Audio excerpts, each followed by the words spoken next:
Got a loaded show on tap on today's edition of Warriors Today by Chat Sports, as Golden State has good and bad news on the injury front. And on the back half of today's show, there's reports coming out that Golden State might be buyers at the 2025 trade deadline, and Jonathan Kuminga might be a name they dangle to go acquire some new talent. All that and more on today's show. But first, I got to ask you guys, what level is your panic meter at with the Golden State Warriors at right now? As they lost 5 in a row, scale for me 1 to 100 down in the comment section. How are we in panic mode yet? 1 being you're not really that concerned, 100 being that this is a dumpster fire and we might have to make some big-time changes on this Warriors team.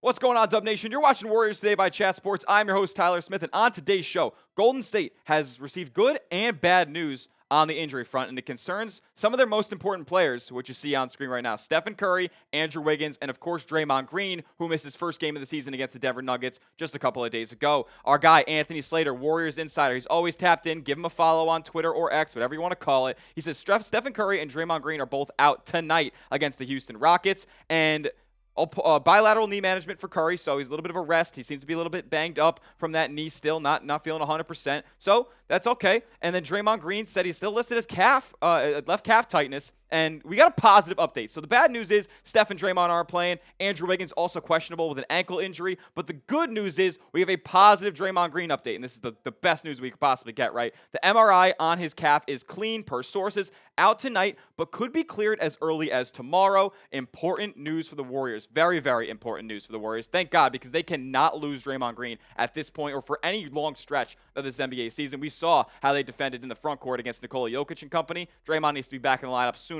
rather than later. Going on to Andrew Wiggins here, his injury is an ankle. I haven't heard much about it. Maybe that was what was bothering him in the second half of that Nuggets game, why he wasn't more aggressive with the ball in his hands, or really didn't even have the ball in his hands all that much. But if you're going to miss him, if you're going to miss Steph, if you're going to miss Draymond against the Houston Rockets tonight, you're probably cooked. I'm not going to lie. The Rockets have been playing at a super high level so far this year. They defend like nobody else in the NBA so far. I think they have the league's top defense. And, for a Golden State team that struggles to score without Stephen Curry on the floor, also Draymond Green, and then, your next best option is Andrew Wiggins. If you don't have these 3 guys on the court, you are cooked. I mean, this Golden State team was thought of as, one that necessarily wouldn't be a contender because they didn't have enough star power. That's what Charles Barkley told us yesterday, right? And I'm a big believer of that. I mean, and if this is a team that, doesn't have star power and your stars are already out, then they're cooked. This Golden State team is going downhill fast. And I don't mind Steph missing this one-off game. Like, I know he's missed some time already this season with the knee, with the ankle,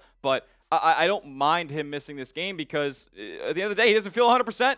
I don't want to throw him out there if he's not 100%. He's 36 years old, and his time's limited. Steve Kerr's already been managing his minutes and workload early on this season, and it paid dividends for the first 10 or 15 games. But as we've seen over the past 5, they've needed Stephen Curry to shoulder a lot more weight, and it doesn't seem like he's really able to do that yet. So I get the rest. I understand that completely. But not having 2 of those 3 guys for a extended period of time during this season could and will doom the Golden State Warriors. Like, we will be in big time trouble if Golden State can't find, these guys healthy for long stretches during this season, because they're your offensive drivers. Draymond's the facilitator. Steph is the facilitator and the primary scorer. And then Andrew Wiggins is the secondary scorer, according to Steve Curry. He's been having a really solid year so far, but if you don't have him out there, then, this Golden State team is really limited on the offensive end. So with that being said, we need somebody to step up. Who should it be for Golden State? Who needs to step up the most for the Golden State Warriors with these guys absent? Let me know down in the comment section. This would be the pinned comment on today's video. So YouTube's going to throw you a little ad break right here.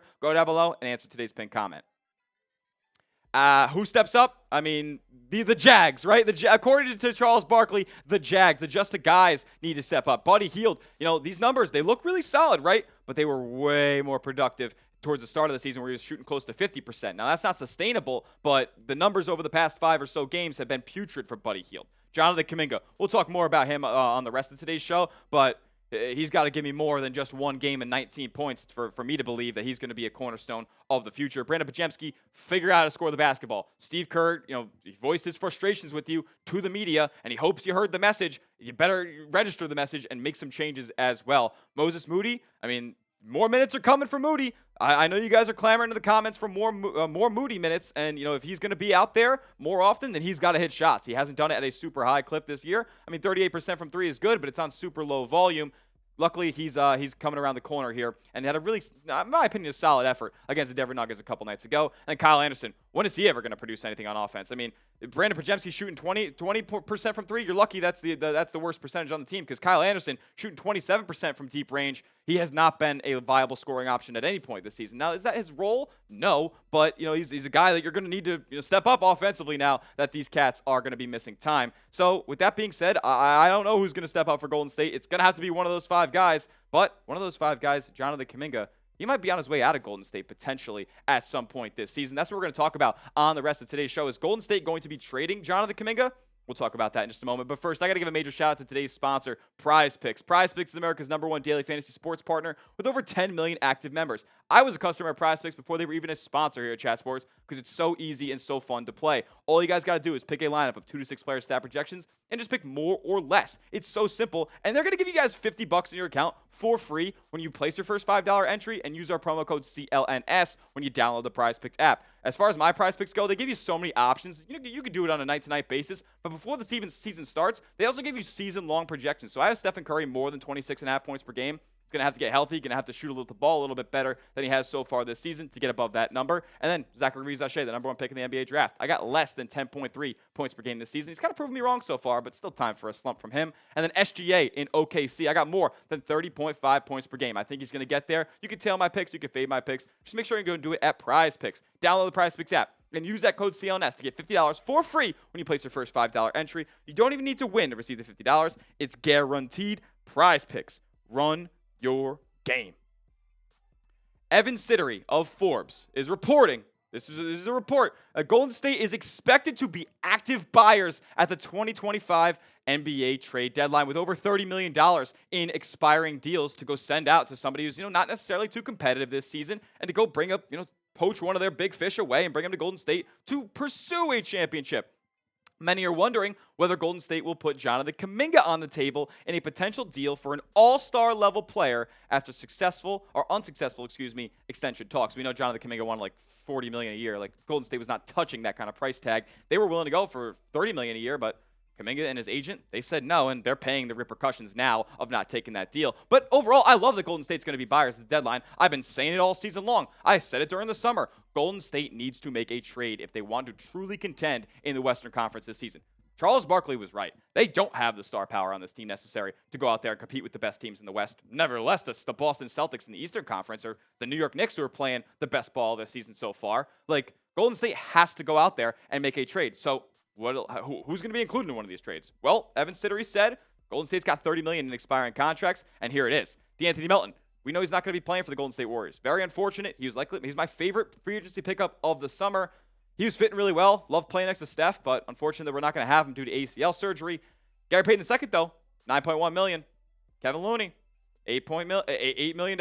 Jonathan Kuminga, I mean, it is expiring, but he is a restricted free agent, of course. Golden State can match any offer that a team brings him in free agency. And I included Lindy Waters a second. If you needed to get over that hump, because Golden State obviously cannot send out more in a trade than they would be receiving back. But my #1 question, if Golden State's going to make a trade and dangle Jonathan Kuminga for an all-star, who the hell is trading Jonathan Kuminga or acquiring Jonathan Kuminga and sending back an all-star level player? Because he's not shown that he can be an all-star level player. So far this year, these are career worst for Jonathan Kuminga ever since he has entered the rotation for Golden State full-time. Not even 14 points a game this year. We thought he'd be at 20. He's not rebounding the basketball. He's not a facilitator. He can't shoot the rock from outside. He can't score unless it's a downhill drive, beating your defender off the dribble, putting the shoulder in, finishing at the rim, or cutting from the dunker spot and being available for those wide open lobs and dunking plays. Jonathan Kuminga is not an all-star level player. I don't know many teams out there that would trade an all-star level player for Jonathan Kuminga. Would New Orleans do it for Brandon Ingram? I think you'd have to include more. I think you'd have to include a draft pick. Would Miami do it for Jimmy Butler? I highly doubt it. I also don't know how Golden State even values Kuminga at this point. Do they value him to where they would include him in a Brandon Ingram deal? They said previously that they wouldn't, and they also said previously that they did not include him in deals over the summer for Paul George and Lauri Markkanen. These are missed opportunities at the end of the day. I mean, I hate to be on my high horse here and say Smitty was right, but Smitty was right. All right, there's no way that the Golden State should have ever passed on a deal for Lauri Markkanen or Paul George if Jonathan Kuminga was the deal breaker. That is mind-boggling to me. Brandon Podziemski obviously was a deal breaker as well. I think Utah wanted him a little bit more than Kuminga, but I heard, and the reports said, that Kuminga was not on the table for either one of these players. Massive mistake by Golden State. And it's kind of good and bad news, right? Like, there's two sides to every coin. But and they didn't give Jonathan Kuminga the extension that he wanted, and it would have been a massive overpay. And Golden State likely would have their title window closed as of right now if Jonathan Kuminga got that big time deal. But they didn't. They didn't, and they withheld him from these trade talks at the same time. So Golden State's so confusing about Jonathan Kuminga. Now his trade value has completely plummeted. I mean, what are you going to get for Jonathan Kuminga at this point? It'll be a good player. He's still young. He still has a ton of potential, but it's not going to be the players that were being dangled out there during the summer. But let me know. What do you guys think? Where do you guys value Jonathan Kuminga? If you were an NBA GM, what could Golden State get back in a Jonathan Kuminga trade? I want to hear from Dub Nation right now. What do you guys think? Let me know down in the comment section on what a team could possibly give up for JK. In my opinion, Jonathan Kuminga's value now, I don't even know. I mean, you can't do a one-for-one because Cam Johnson does make $20+ million per year. You'd have to include a Melton and maybe even another piece like a Peyton or a Looney. But to me, like, if Jonathan Kuminga is going to be the centerpiece of a trade, then maybe somebody at the level of Cam Johnson is going to be the best that you're getting. And I still think you'd have to put in a first-round pick in that deal. Is it going to be a Brandon Ingram? Is it going to be a Zach LaVine? I mean, Golden State has clearly stated that they don't want those guys. But are they going to get desperate at some point this season? Ingram's going to be a free agent. Maybe, Golden State's thinking, we'd rather sign Brandon Ingram long-term than Jonathan Kuminga, even though the prices may be vastly different. We think Brandon Ingram could create his own shot and be a better offensive asset to this team. But Cam Johnson is the player that I have been targeting all season long for Golden State as another floor spacer. He's shooting 43% from three this year, career highs across the board, and he's a versatile defender, 6'8", long wingspan. He's a good ball player, and I think if Jonathan Kuminga is ended up dangling in these trade talks, Cam Johnson is the number one name that I would go out there and acquire. But hey, if you guys think there's somebody different and you guys think I'm so crazy about Jonathan Kuminga's trade value, let me know about it on Twitter, @Smitty@CS. And as always, make sure you are subscribed to Golden State Warriors Today. We're the fastest growing Golden State Warriors channel on YouTube. Arguably the biggest, and we're bringing you Golden State Warriors content like nobody else all day. We'll catch you guys in the next one. Let's go Dubs.